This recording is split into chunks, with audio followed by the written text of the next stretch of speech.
Troy, what is your stance on economic development?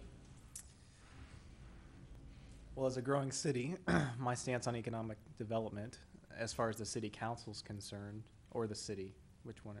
As far as the city council is concerned, I believe we're here to help the economy grow. And I don't think that anyone expects the city to stay flat and not grow and go behind times, especially since, as Ben said, we're kind of the leader in our county.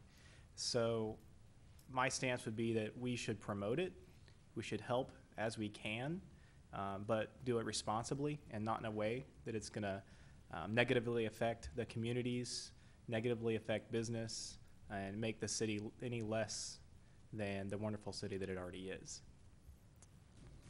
Caroline? To answer that question, we first have to all agree that we have differences of opinion in this community, as I know because I hear from all of them.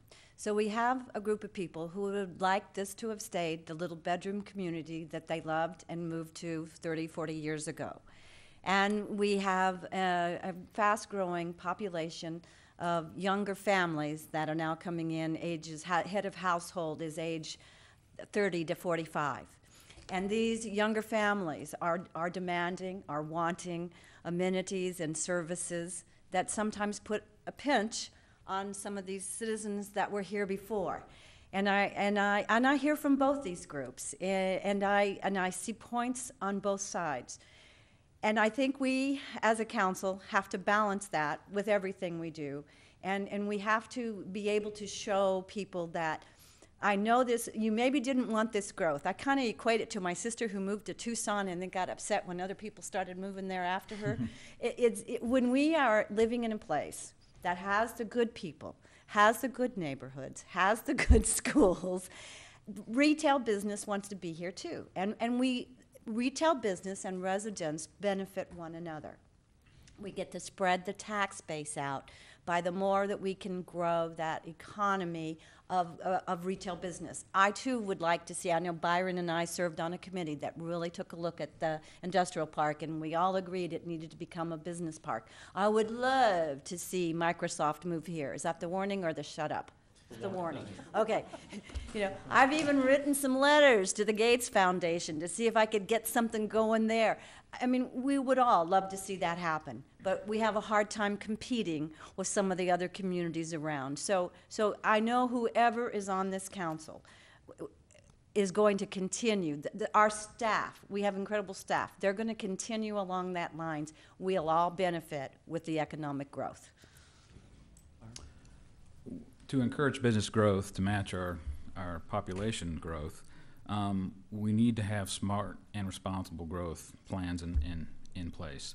And we basically do, but we could do a lot more, as I've stated earlier. We've got to be encouraging to businesses to come here and invest, and we've got to get out of their way. Government can't be the roadblock to businesses. One example of that is our fine hospital, Kansas Medical Center. Now, while it's not the local government that's impeding it, it's actually the federal government. Kansas Medical Center is wanting to add OB/GYN services and pediatric emergency services, which a number of us in this room could possibly all use. They are prevented from growing that because the current Health Care Reform Act law prevents them from doing that. That is an example on a large scale. But how as a city can we come behind them and partner with them and help them with their cause? Those are services that we could all use and benefit from. So as a local government, we must be behind our businesses. We must know that it is, again, smart and responsible growth. We must protect our city and our communities we live in, our neighborhoods especially. We can do that with smart and responsible restrictions from screenings and things like that when a business backs up to a residential area. So my feeling is the role of government and how we should encourage business is, again, to come alongside them and encourage them to invest in our community. And by setting up that atmosphere and lowering taxes and encouraging them to come here, they will. Well, as a follow-up to that, let's say Adam is going to bring his 20-job manufacturing facility relocated to Andover, considering relocating it to Andover. Whom would he visit with first, representing the city? Troy? Well, if I was gonna move a business here, a manufacturing business, it would be probably less to see what's going on in the city, find a good location, the council, to see what opportunities they can provide to help him, financially or, with infrastructure, or to make sure that the city has the utilities and such needed to start his business. So I guess that's who I would meet with first. Caroline? I guess I would say, depending on how that person came upon the idea of coming here, but if they just picked a city off the map, then certainly I would say that they would start at City Hall and speak with the administrator and the public works departments and those people. I would imagine that they would want to visit with some other businesses within the community, so maybe a meeting drawn in with chamber members. The same would be with the schools. I would imagine that they would want to know about if they were going to be bringing employees to live in the area. So they would be looking at all of those items together. So they might start at the city, but I'm sure that there would be several other groups involved before they would make any final decision on locating their business here. I would send them to the Andover Chamber of Commerce first, and if I was someone who knew that was coming, and also make sure they're aware of our fine Rotary group that we have here in town as well. They need to talk to other businesses to know what's here, what are the restrictions, what are some of the things that challenges they've faced, then bring them to the city. They need to learn all, of course, the zoning restraints that might be in the area that they want to build, population demographic, that kind of information, which probably if they're doing their homework, they already have a lot of that. But get them hooked up with our chamber. That is a growing group that is really catching some speed and momentum and can really help us as a city grow. Okay, thank you. Julie, we'll go the same route on economic development. Again, what is your stance on economic development? Well, economic development is something that we all need to get on the same page here within the city. Not only city, our Chamber of Commerce, our civic organizations, looking at our infrastructure.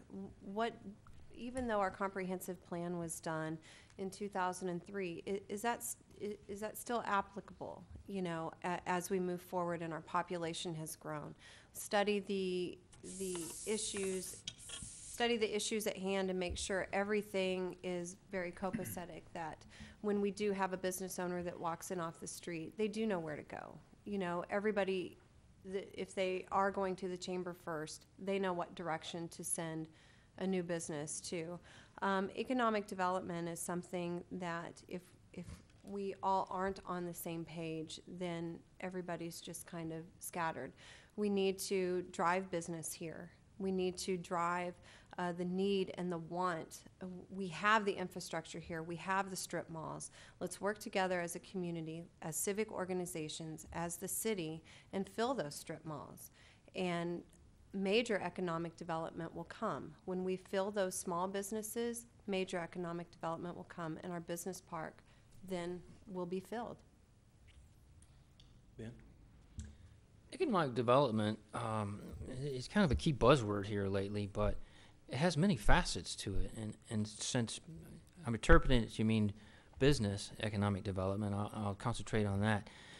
But you can further define business economic development to several different entities. You have retail, you have commercial, and you have industrial. Retail, the city can't do a lot with. It's always been a dicey issue in the city of Andover, and always will be. It's very subjective to the economy. Commercial activity, big boxes like Dillon's, Atwood's, those are great amenities to have, but they are less subjective to the economy, but still are. Thirdly, what you need to concentrate on is industry and manufacturing. That's the backbone of your economy. It's the backbone of anybody's economy. You can survive on retail. You can survive on retail and commercial, but it's pretty hard to survive without having industry in your town. There are many ways that cities can incentivize manufacturers and industries to relocate here. And a lot of communities around the nation are doing that. They're flat throwing money at them. They're throwing free land. They're throwing tax abatements. It's a very competitive market right out there right now to attract industry. Industry means jobs. They're good for your community, and there's a cost-benefit analysis that has to be determined to see if it's worth throwing things like that out there. The reality of the question that you asked of the city council candidates was, what does a business do when they want to relocate in Andover? The proper thought would be go to the chamber or go to the city, but the reality is they go to the top. I get calls on a weekly basis. What do you think? What are my chances? What can you do for me? That's just the reality. Business owners don't want to mess around with anybody else but the top. And again, the follow-up, again, with the example of Adam and his manufacturing business considering relocating to Andover, what would be the process? Well, I see the process as making an appointment with the city administrator. So they can bring in our public works, get a feel for what they're looking for. Bring in all of those players, like the chamber, like civic organizations. What can we offer? What do you need? Is it major manufacturing? Is it industry? Is it business? How can we get your business here? All but rolling out the red carpet.